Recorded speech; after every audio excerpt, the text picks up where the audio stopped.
Welcome to another episode of ProWheelBuilder Tutorials.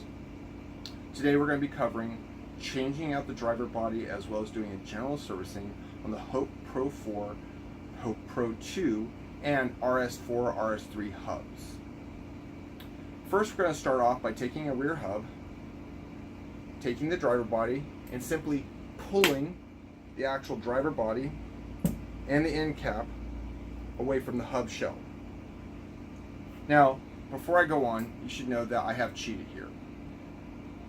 If this end cap's O-ring is a bit on the dry side, it'll be impossible for you to do what I just did. So what you may have to do is use something like an axle vise to clamp the end cap, take the hub shell, and pull it apart. Once that's done, apply a grease to the actual O-ring so you don't have that problem in the future. Anyways, the next step would be to do a general cleaning of the driver body. I use brake wash to go ahead and do that. You can pick that up from any local automotive store. And once you've gotten that all cleaned off, go ahead and blow it dry. You're then going to reapply the actual driver body onto the actual axle. Okay. Now, once you've done this, you're going to take your lubricant. In my case, I like to use the fill with tenacious oil. I don't like grease because it has tendency to get really thick when it gets cold. The viscosity increases, whereas fill with tenacious oil does not. So you don't have a sluggish response to the Paul mechanism, and it's not so thin that it'll actually run out when it gets a bit hotter. You'll want to do this servicing, which would be simply applying a drop of the fill with tenacious lube to each one of the Pauls, depending on the conditions that you live in, somewhere between 6 to 9 months to just about every single hub out there.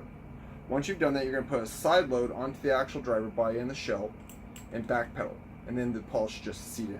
Now if that doesn't happen for you, you can go ahead, I'll take this back out, you can take a pointy instrument, in this case I'm just going to use a Allen wrench, and you can push down on the Paul, okay, and while you've done that, you've got some side load on here, and it should just drop in.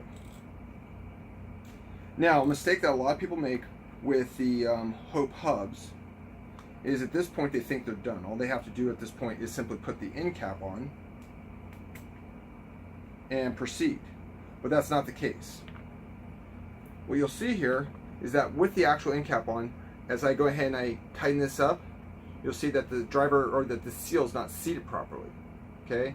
See that by the fact that it's kind of spongy back out. And what will happen is the way that will manifest itself is you'll go and you'll get everything put together, you'll clamp everything down your bike, go to pedal, you'll then freewheel, and this will continue to drive forward because the seal is now offering all the extra friction, that drag. Okay? And they'll think that their hub is broken, which is not the case, just the seal was not properly seated. Now you could use something like a screwdriver, I don't recommend it, or a tire lever, a little bit better, but you're going to spend a lot of time fighting getting the seal in. Hope actually makes this tool right here, okay, that you just simply push on the driver body, give it a pop, and it goes ahead and seats properly. But not everybody's going to have access to that tool. So I went to the local hardware store and I found a piece of PVC that is roughly the same exterior dimension, 1 7/8 across the outside, 1.5 inches to the inside. Now, one distinction between this tool and this tool is that this one's going to center itself and not move back and forth on the hub shell because the interior dimension is a little bit tighter. This will move back and forth. So it's important that you line it up to the outside. I don't know if you can see that.